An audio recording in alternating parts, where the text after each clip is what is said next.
যাবে রে ভাই, কে যাবে ভাই, কে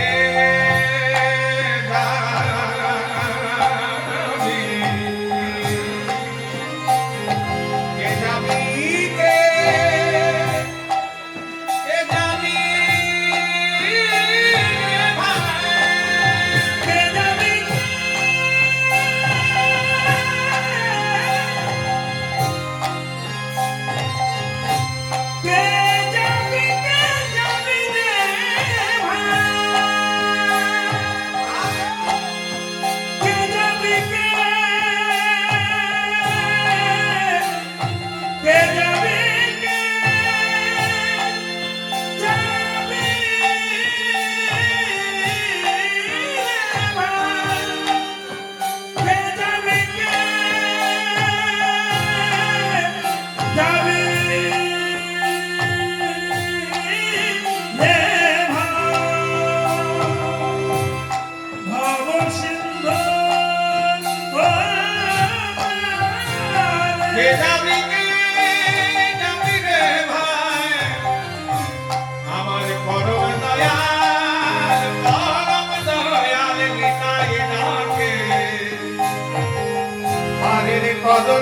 গেছে ঘাটে অবসর পায়ের তবে, যাবে কে যাবে ভাই, আজ যাবে কে যাবে ভাই, আজ ধন্য কলি যুগ ধন্য, কলি যুগ ধন্য, আজ ধন্য কলি যুগ ধন্য,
কে যাবে রে ভাই, ভবসিন্ধু পারে, ভবসিন্ধু পারে, ধন্য কলি যুগ ধন্য, শ্রী চৈতন্য অবতারে,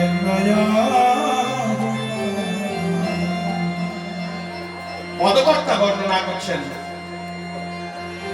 কে যাবি রে ভাই, ভবসিন্ধু পারে।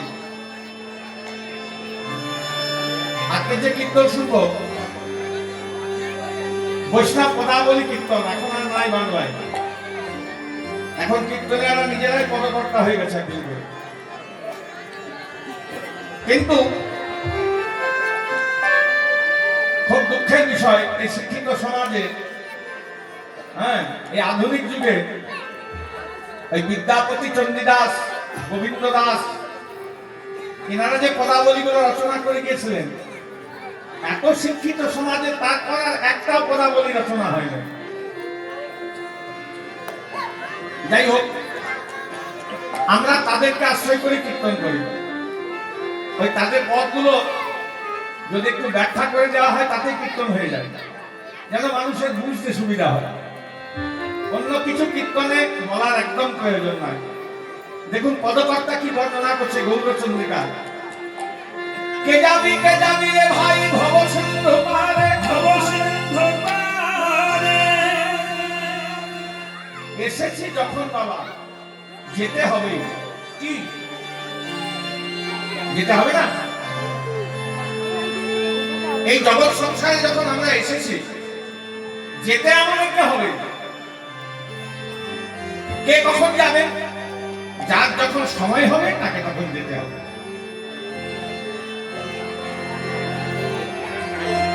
কাউকে 5 বছরই চলে যেতে হবে, কাউকে জন্মাবার সঙ্গে সঙ্গে যেতে হবে, কেউ 10 বছরে যাবে, কেউ 15, কেউ 20, কেউ 25, কেউ 95, কেউ 105, কিন্তু যেতে হবে। ওইটাই পরকর্তা বলছে ভবসিন্ধু পার হতেই হবে। তা ভবসিন্ধু পারটা হবেন কেমন করে? আজকের আলোচ্য লীলা প্রসঙ্গ এটাই, লীলার বিদগ্ধ বিষয়। রাধা গোবিন্দের কি ভাবছেন? এই লীলা কীর্তন এ কোনো মজা মারার জিনিস নয়, চিত্ত বিনোদনের বস্তু নয়, যে 2-4 মতো গল্প করলাম, গল্প শুনলেই চলে গেলেন, তা নয়। এটা ভজনীয় বস্তু। এটা শুনলে 3টি জিনিস হবে আপনাদের: ভজন, সাধন এবং উপাসনা। আলাদা করে করার প্রয়োজন নাই, যদি আমি ঠিক করে থাকি। যেমন এই পারে যাওয়ার জন্য যে সহজ উপায় শ্রীমৎ মহাপ্রভু কলিযুগের ছিলেন, তার দ্বারা করে দিলেন। যার জন্য পদকর্তা বলে ধন্য কলিযুগ ধন্য শ্রী চৈতন্য অবতার। বলে কলিযুগ ধন্য রে, কলিযুগ ধন্য রে, বলে কলিযুগ ধন্য রে, কলিযুগ ধন্য রে, বলে ধন্য অবতার ধন্য কলিযুগ ধন্য রে, ধন্য অবতার ধন্য কলিযুগ ধন্য রে, ধন্য অবতার ধন্য কলিযুগ ধন্য রে,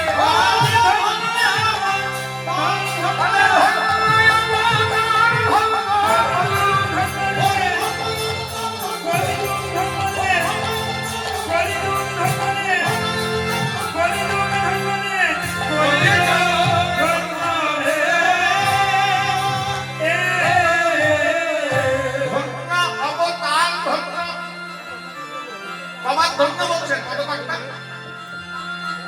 খুব ভালো করে শুনুন।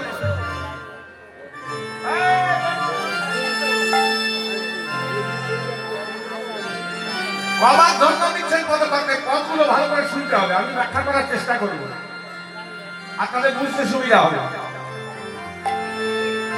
কে যাবি রে ভাই ভবসিন্ধু পারে, ধন্য কলিযুগ ধন্য শ্রী চৈতন্য অবতারে। বাবার ধন্য দিলেন 2বার। কেন? একবার ধন্য বলেই তো হয়ে যেত। 2বার কেন বললেন? এর 2টো অর্থ আছে। এক ধন্য দিচ্ছেন কি না কলিযুগের অবতারকে, কলির অবতারকে। কলিযুগের অবতার শ্রীমৎ মহাপ্রভু চৈতন্য মহাপ্রভু। আর এই চৈতন্য মহাপ্রভুকে হচ্ছে রাধা আর কৃষ্ণ মিলিত বিগ্রহ আমার গৌরাঙ্গ। ওই জন্য এক ধন্য দিচ্ছেন। এরকম দয়ার ঠাকুর কোশমিক কালো হবে না। এরকম নর আর নররূপে এই ধরাধামে বাংলার ভূমিতে রাধা আর কৃষ্ণ মিলিত বিগ্রহ, 2 দেহ একের সচিব প্রসিদ্ধ মাঝে গৌরাঙ্গ রূপে এসেছিলেন। বাংলার মানুষের পরম সৌভাগ্য। শ্রী রাধায় প্রেমীনা তিরি শোভামেলা শান্ত জ্ঞান ভূত মধুরিমা তিরি শোভামদিয়া সাক্ষাৎ মদন ভবতু তিরি শোভাব্যালোভা তদ্ভা ভৈন্য সমাজনে সচিদন বসন্ত হরিন্দ। শ্রী রাধায় প্রেমীনা, রাধারানী আমায় ভালোবেসে কি সুখ পায়, কি আনন্দ পায়, সেটি আস্বাদন করার জন্য গৌর। দ্বিতীয় কারণ হচ্ছে রাধারানীর প্রেম ঋণ শোধ করার জন্য গৌর। আর তৃতীয় কারণ কলিযুগের জীবকে উদ্ধার করার জন্য গৌর। এরকম দয়ার ঠাকুর হবে না। আমার গৌরাঙ্গ বিনে নাহি আমার গৌরাঙ্গ বিনে নাহি আমার গৌরাঙ্গ বিনে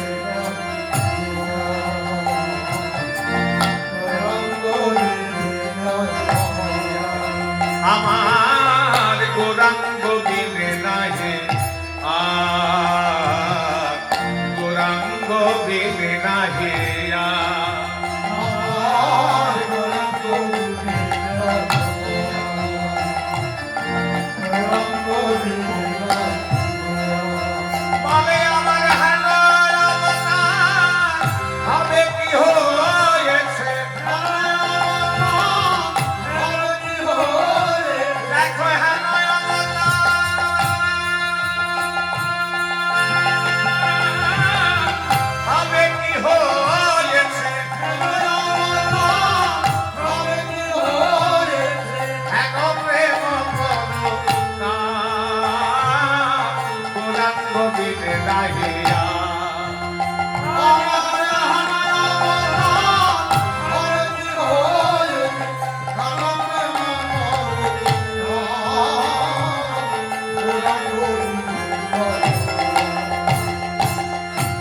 মতে লোকে পতিত বাসন্তী গৌর প্রাণে না মানিল কালে গো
গৌর ছাড়া কোনো উপায় নাই কলিযুগে। হরিনাম দিয়া জীবন সধিল যাচি দিয়া ঘরে ঘরে। মহাপ্রভু অবতীর্ণ হয়ে কলিযুগে জীবের দ্বারা হরিনাম দিলেন। এই যে হরিনাম কে দিলেন? এই হরিনাম কে দিলেন? মহাপ্রভু দিলেন। কেন? আজ থেকে 540 বছর আগে এই বাংলার ভূমিতে রাধা গোবিন্দ মিলিত তনু দুই দেহ এক হয়ে গৌরাঙ্গ রূপে তিনি এসে চিন্তা করেন কলিযুগের জীব কি করে মুক্তি পাবে, তাদের মুক্তির পথ কি হবে।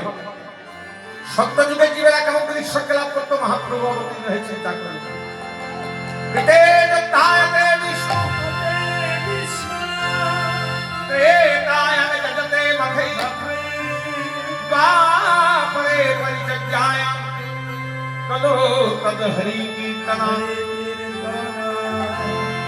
সত্যযুগের জীবেরা যোদ্ধায়তে বিষ্ণু, তারা কেমন করে ঈশ্বরকে লাভ করতো। জয় রাধে। হাজার হাজার বছর ধরে বিষ্ণু ধ্যান করে ধ্যানের দ্বারা ঈশ্বরকে লাভ করতো। কলিযুগের জীব ধ্যান করতে পারবে? আপনারা ধ্যান করেন? এখানে তো অনেক ভক্ত বসে আছেন, ওই কে ধ্যান করেন একটু হাত তুলে দেখান দেখি।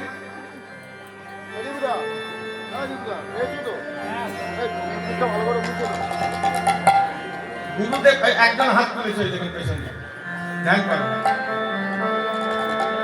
গুরুদেবরা যখন দীক্ষা দেন তখন কি বলেন? একটু ধ্যান করো, একটু নির্দেশন করো। আমরা সবাই চেষ্টা করি। এখন বলছেন না, উনি খালি সহজ সরল মানুষের জন্য হাত তুলে দেখিয়ে দিয়েছেন। পুজো পাঠের পর না সকলে বাড়িতে ঠাকুরের একটা করে জায়গা আছে, হ্যাঁ, ওই ভোগ দিন দেখাবার পর ঠাকুরের কাছে দেখবেন টান টান হয়ে বসে, চোখ চোখ বন্ধ করে, বলে না? দেখবেন ধ্যান করতে বসবেন, তখনই সংসারের যত জ্বালাগুলো আপনাকে ঠিক সেই সময়টাতে আদর করতে আরম্ভ করবে। যত চিন্তা এসে ঘিরে ধরবে, ধ্যান করতে বসবেন, দেখবেন লক্ষ্য করে।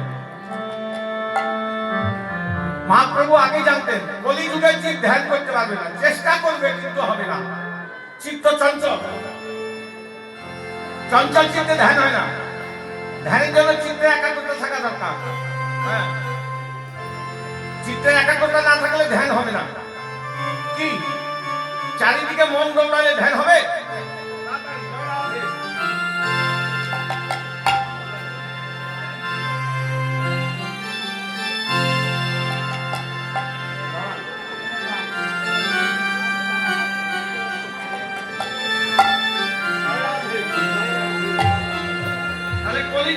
ধ্যান করতে পারবে না, এদের ঈশ্বর থাকতে হবে কেমন করে? এরা তো রাজু। মাখাই ত্রেতায় জগতে মাখাই মাখাই মানে যোগ্য করা তার জন্য জীবের যজ্ঞের দ্বারা ঈশ্বরকে লাভ করতে হবে। মহাপ্রভু দেখলেন কলিযুগে জীব যজ্ঞ করতে পারবে না। কেন? যজ্ঞের জন্য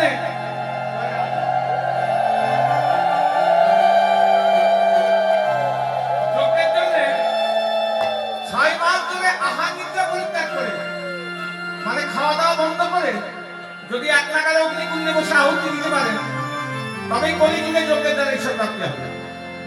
তা কলিযুগের জীব 6 মাস না খেয়ে বেঁচে থাকতে পারবে বাবা? সম্ভব নয়। মহাপ্রভু আগে জানতে তাহলে যোগ্য করতে পারবে না। তো আপন যুগে জীবেরা কেমন করে ঈশ্বরকে লাভ করতো? মহাপ্রভু কি দেখলেন?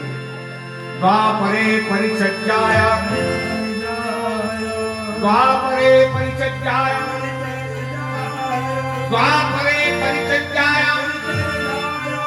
দ্বাপরে পরিচর্যায়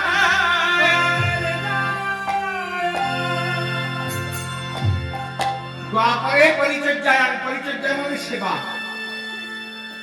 তারপর যুগে জীবেরা সেবার দ্বারা ঈশ্বরকে লাভ করতো। মহাপ্রভু দেখেন কলিযুগে জীব সেবা দিতে পারবে না। আপনারা ঠাকুরের সেবা করেন? কি ঠাকুরের সেবা করেন? বাড়িতে ঠাকুরের আসন আছে না? হ্যাঁ, ঠাকুরের সেবা করেন। দেখবেন কেমন সেবা দেয়। ঠাকুরকে কি ভোগ দাও মা?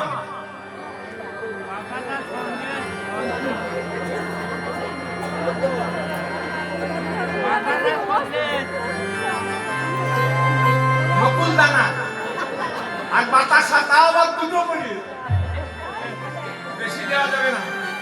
হ্যাঁ, আর ঠাকুরকে যে জল দেবে তাতেও কৃপণতা দেখবেন কলিযুগে। ঠাকুরের জলের গ্লাস গুলো দেখেছেন কত বড় বড়? হ্যাঁ,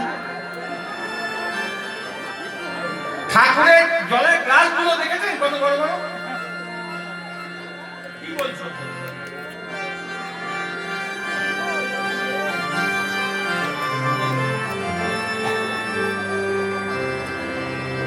ঠাকুরের জলের গ্লাস গুলো দেখেছেন কত বড় বড়?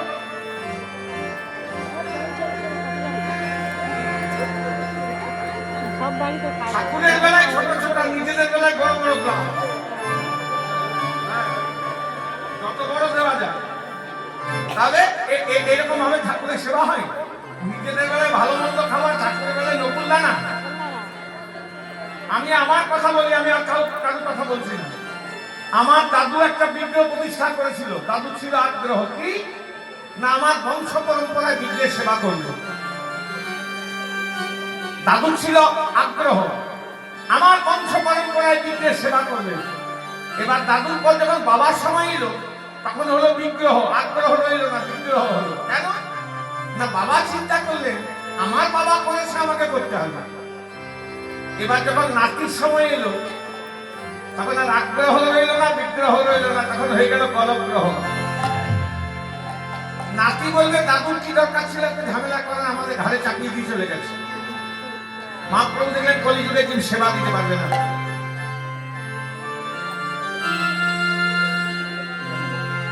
মহাপ্রভু দেখলেন কলিযুগে জীব সেবা দিতে পারবে না।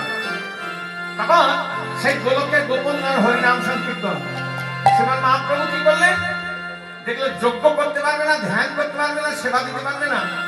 তখন গোলকের গোপন হরিনাম সংকীর্তন। হরি বল হরি বল হরি বল হরি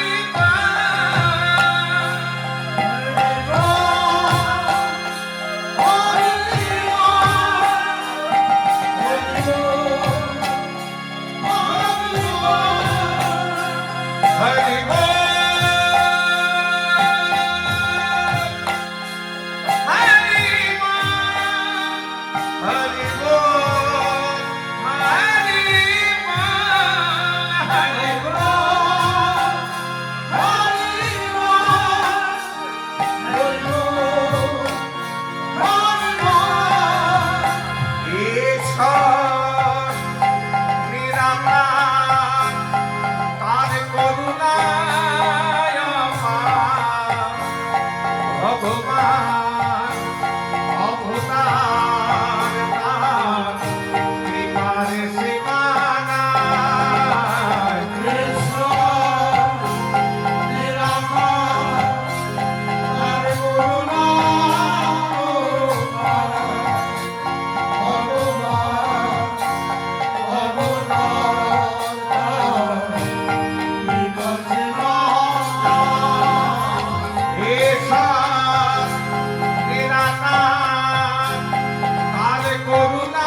সহিতে